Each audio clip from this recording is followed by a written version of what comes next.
óseo, y si hay dudas acerca de las formas de crecimiento, pues de una vez aprovechamos y concluimos lo que corresponde a histología. Tejido óseo, la teoría lo voy a evaluar hasta el examen final. Entonces ahorita el segundo parcial va a entrar solo embrión. Y el laboratorio de tejido óseo y cartilaginoso también lo voy a evaluar hasta el examen final con los últimos temas, ¿sí? Entonces esto no entra para el segundo parcial. El segundo parcial va a ser solo embrión para que no se les vayan a mezclar los temas. Bueno, tejido óseo. Hablamos que el tejido óseo, tejido de sostén, tenía un origen mesodérmico, me van a entender un poquito más en embrión, llamado comúnmente hueso. Es el tejido de sostén y es el esqueleto del organismo. Sabemos que está formado por una matriz calcificada, ya vimos este corte en el laboratorio, y un componente amorfo. Entonces, su función es almacenamiento de sales de calcio y fósforo, sirve para proteger los órganos más importantes y la inserción de los músculos. Y ayer vimos esta clasificación, ¿verdad? Hablábamos de las células que eran osteogénicas, osteoblastos y osteocitos, y la estirpe monocítica que era osteoclastos. ¿Cuál era la función de los osteoblastos? Producir matriz osteoide, ¿verdad? Y los osteocitos, su función era mantener la vitalidad de esa matriz. Y habían tres tipos de osteocitos, que eran maduros, inmaduros y reabsortivos. Y los osteoclastos, su función era destruir hueso. Entonces hablamos de la matriz que tenía una porción orgánica e inorgánica, y la orgánica pues tenía fibras de colágeno, todos esos componentes. Y a esa matriz osteoide le agregamos calcio y fósforo y formaba los cristales de hidroxiapatita. Ayer vimos eso, ¿verdad? Miren ahí sus copias. Entonces estas eran las células, y yo les decía que los osteoclastos venían de esta estirpe y no iban a venir de las células osteogénicas, ¿verdad? Que se venía de otra línea celular. Entonces aquí, para los que ya recibieron laboratorio, hay una espícula ósea o una trabécula ósea, y aquí está el osteoclasto. Bueno, entonces la matriz, estábamos hablando que tenía un componente amorfo y fibrilar, y a eso le agregábamos calcio y fósforo para formar los cristales de hidroxiapatita. Entonces decíamos que las células osteogénicas, osteoprotectoras, son células madre mesenquimales que se van a diferenciar para formar estas dos células, y esta venía de los monocitos. Bueno, entonces les voy a hablar ahora sí de esas hormonas. La paratohormona es una hormona que se va a producir cuando nosotros necesitamos venir y empezar a destruir hueso, porque se necesita calcio a algún lado y lo vamos a obtener de los huesos. Entonces, cuando hay deficiencia del calcio sanguíneo, la paratohormona se activa, actúa sobre los osteoclastos, y los osteoclastos van a empezar a destruir hueso.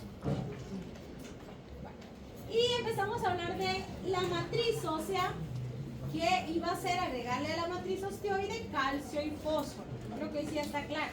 Y hablamos de las zonas del hueso, que era el periósteo, el endósteo, hueso compacto o sistema haversiano, y hueso esponjoso o trabecular. Y hablábamos que en el periósteo vamos a encontrar al periósteo fibroso y osteogénico, y en el endósteo vamos a encontrar tejido conectivo laxo y las células osteogénicas, y más que todo osteoblastos y osteoclastos. Y esto fue lo que vimos. Este es lo que se movió, ¿verdad? Todas las estructuras que hablamos de que iban a ver histológicamente del hueso. Y empezamos a ver los tres tipos de osteocitos que había, que eran estos. Supongo que hoy tienen región. Hueso compacto, sistema haversiano, y tenemos el hueso trabecular, ¿verdad? Donde está la médula ósea. Y aquí está el corte de hueso compacto. Bueno, entonces ayer en el laboratorio los que tuvieron vimos a la osteona, al canal de Havers, y vimos a los canales de Boltzmann, que era comunicar un canal de Havers con otro canal de Havers.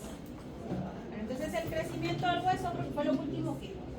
El hueso dijimos que podía crecer de dos formas.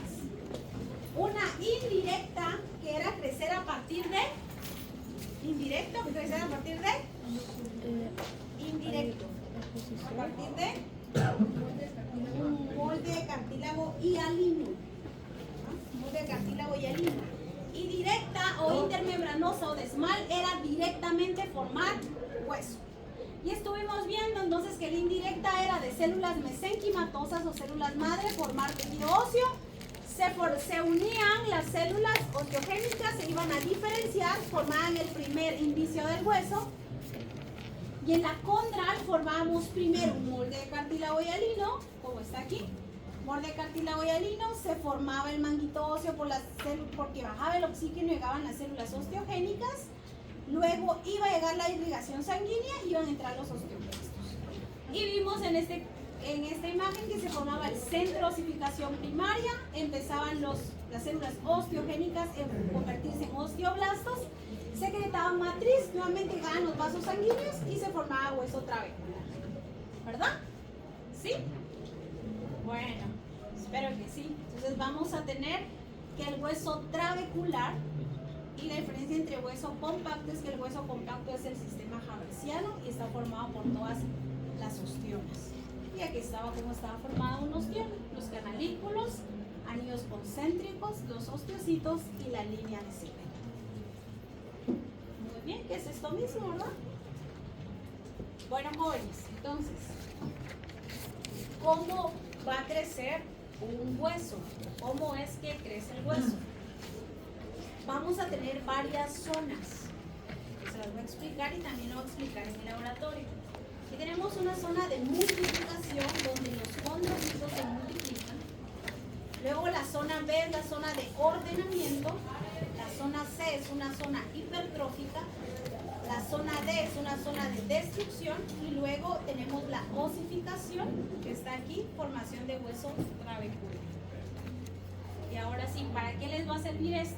O sea, ¿por qué tengo que saber qué hueso esponjoso, qué tiene?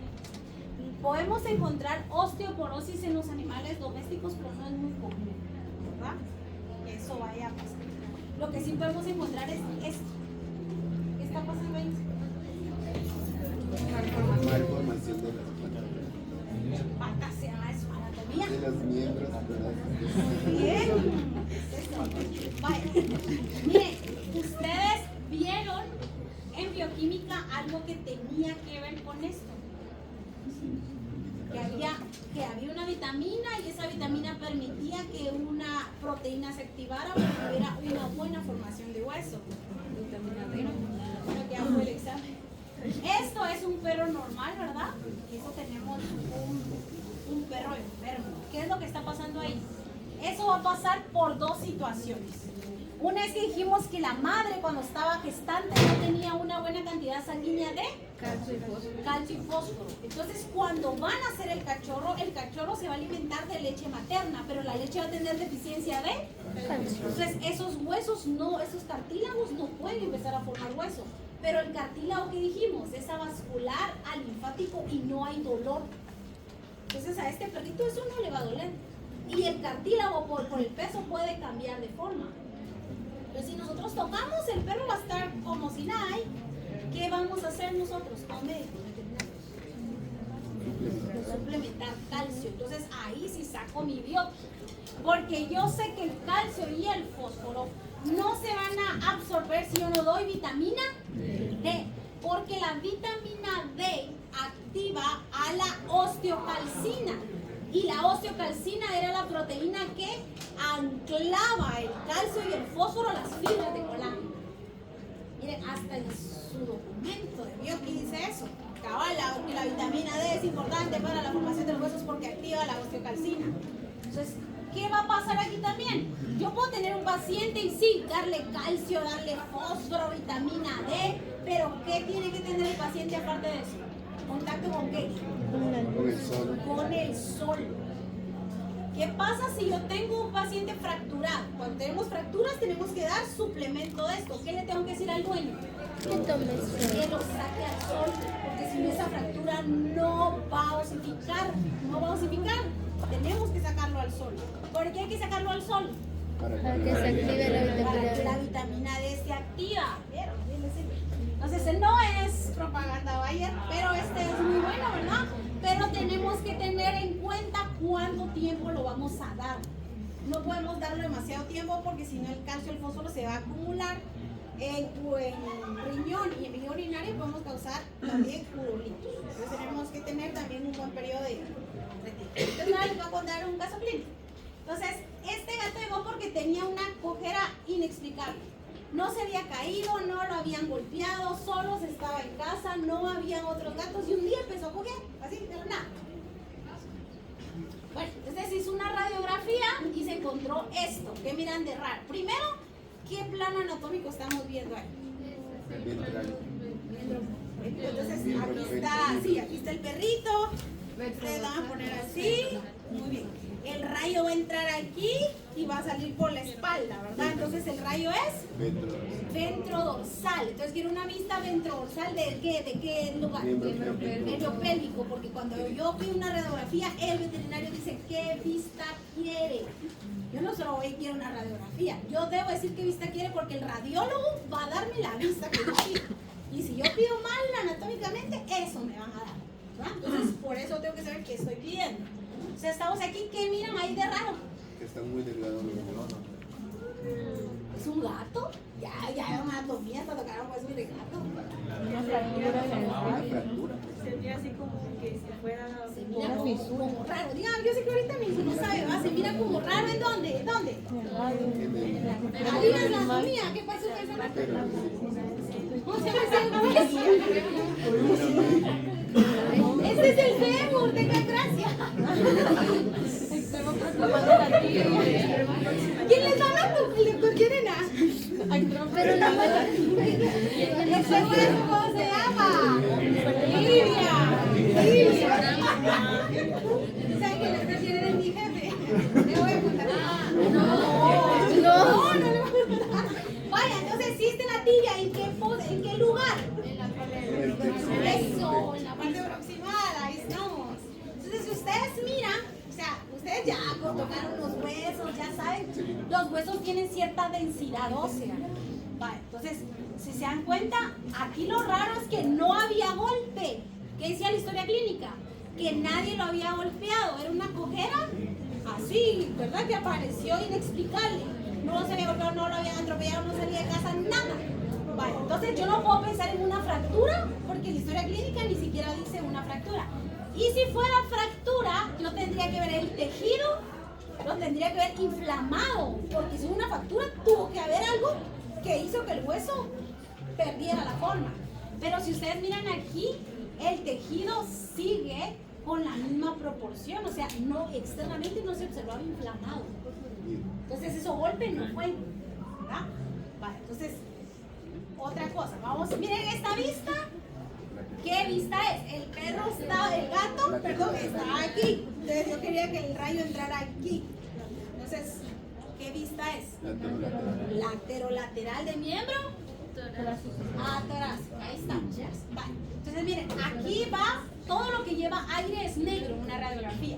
Aquí ustedes observan la tráquea, ¿verdad? Miren, ahí está las apófisis espinosas, salares, bonito, ¿verdad? Este es corazón, aquí está estómago y estos son los pulmones. Los pulmones, sí, lo que lleva oxígeno se mira negro. ¿De qué color se tenían que ver? Negro. ¿Verdad? Vale, entonces miren aquí. Esto es anormal. Porque si yo tendría que tener este mismo color, miren. Entonces, eso dice que ahí hay un tejido que está aumentando la densidad.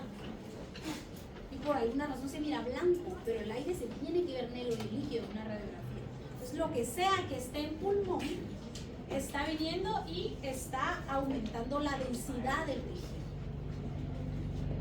Esto es lo que vimos en el laboratorio y lo que hemos estado viendo, que hemos visto las ostionas, las líneas de cemento, el canal de Cabres. Esto es un hueso normal. Y esto es lo que encontramos en un cáncer de hueso. Miren, hay un osteoclasto grandísimo.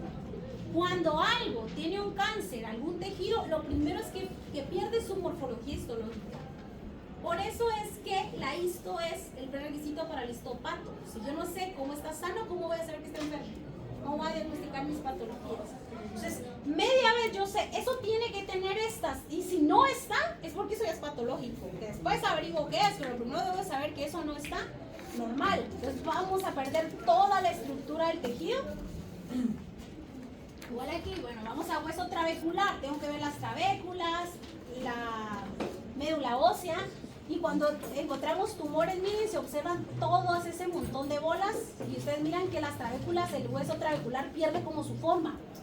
Y la afinidad por el colorante, eso quiere decir que la matriz se está volviendo más blanda. Y como se está volviendo más blanda, ¿qué va a hacer? Se va a romper. ¿Qué se miró en la radiografía? ¿Qué se había perdido? La densidad del hueso. La densidad del hueso. Pues como ya no había densidad con el peso, iba a haber realmente no es una fractura, es una pérdida de densidad ósea. Entonces miren eso, cómo se observa. Ustedes miren ahí, todas esas, aún la médula ósea se observa normal. Sabemos que eso no es hueso, porque si es hueso tienen que estar las ostionas, tiene que estar la forma que vimos histológicamente. Esto es lo normal, ¿verdad? Si es descalcificado, pues la forma, o si es calcificado. Pero todo esto quiere decir que ese tejido tenía un tumor. Bueno, ahora miren el osteosarcoma es el cáncer de hueso más común de los perros.